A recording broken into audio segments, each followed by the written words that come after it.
kami dari fraksi PDI Perjuangan menyatakan meminta proyek penulisan sejarah ini stop saja. Jadi mengakui, Pak Menteri mengakui, tapi ada semacam tafsiran terhadap makna massal yang kemudian menggeser perdebatan kita hari ini menjadi perdebatan semantik. Bukan kepada isi dari substansi dari persoalan itu sendiri. Dalam rangka proyek penulisan sejarah ini jangan sampai nanti ada tuduhan ini sejarah ditulis berdasarkan perspektif pelaku dari peristiwa pemerkosaan massal itu. Terima kasih Ketua, izin Pak Menteri Kebudayaan yang saya hormati beserta jajaran, saya langsung saja dalam pemaparan ini. Tadi saya belum melihat ya pelibatan aktif dari Kementerian Kebudayaan dalam upaya pemenuhan hak ekosob khususnya bidang budaya kepada masyarakat adat.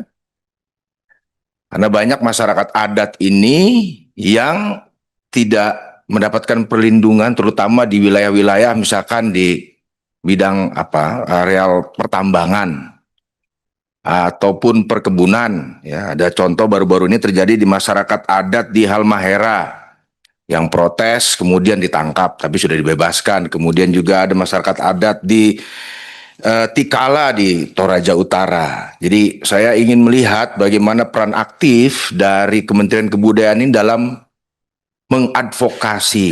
Ya, ini kan tupoksinya ada di Dirjen Perlindungan Budayaan ya. Tuh tentang masyarakat adat itu satu. Yang kedua, saya juga belum melihat misalkan sinkronisasi dan harmonisasi kebijakan Kementerian Kebudayaan dengan daerah. Apakah pernah misalkan mengumpulkan para kepala dinas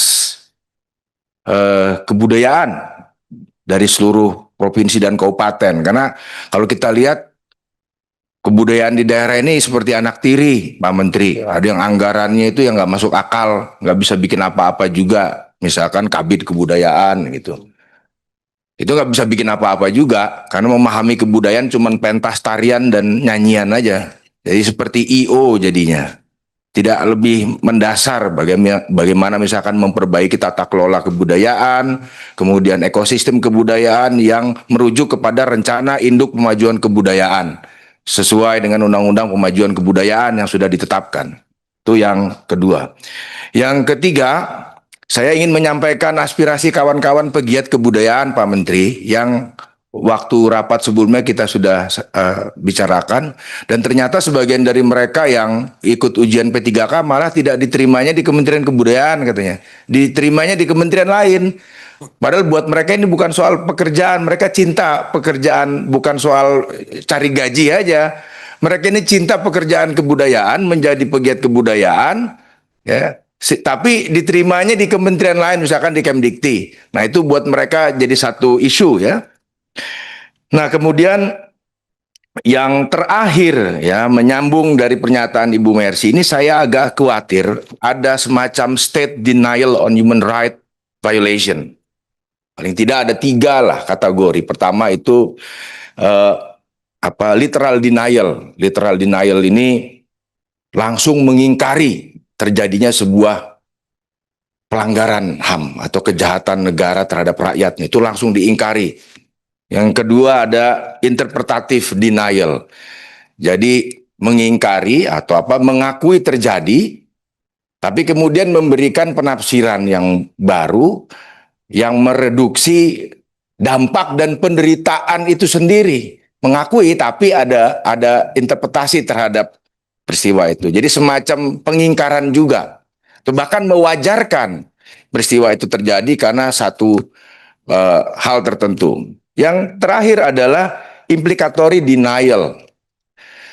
Menerima terjadinya sebuah peristiwa pelanggaran, tapi tidak bertindak apa-apa dan tidak mau bertanggung jawab. Jadi negara tidak mau bertanggung jawab.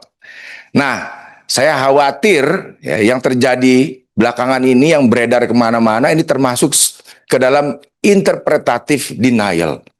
Ya, jadi mengakui, Pak Menteri mengakui, tapi ada semacam tafsiran terhadap makna massal yang kemudian menggeser perdebatan kita hari ini menjadi perdebatan semantik. bukan kepada isi dari substansi dari persoalan itu sendiri, di mana itu terjadi. Kalau terjadi pasti ada korban dan ada pelaku.